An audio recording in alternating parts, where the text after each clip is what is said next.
વર્ષ 2018ની ગોળીબાર અને હત્યાના પ્રયાસની ઘટનામાં આરોપી રાજકિશોર પંડિતને બિહારથી સુરત ચોક બજાર પોલીસે તેની ધરપકડ કરી છે. ગુનાની તારીખથી જ ફરાર રહેતો આ આરોપી 7 વર્ષ પછી પોલીસના હાથ લાગ્યો છે.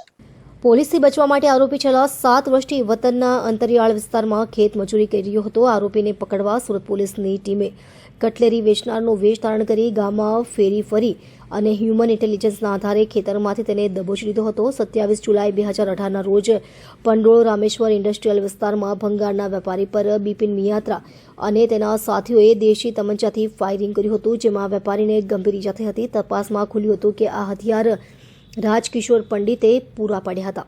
પૂછપરછમાં આરોપીએ જણાવ્યું હતું કે સુરતમાં ટેક્સટાઇલ માર્કેટમાં કામ કરતો હતો અને 2016માં તેણે બિપિનને 10,000 રૂપિયામાં દેશી તમંચો અને એક જીવતી ગોળી વેચી હતી. હથિયાર વેચ્યા બાદ તે વતન ભાગી ગયો હતો. હાલ ચોક બજાર પોલીસે આરોપીની ધરપકડ કરી કાયદેસરની કાર્યવાહી શરૂ કરી છે.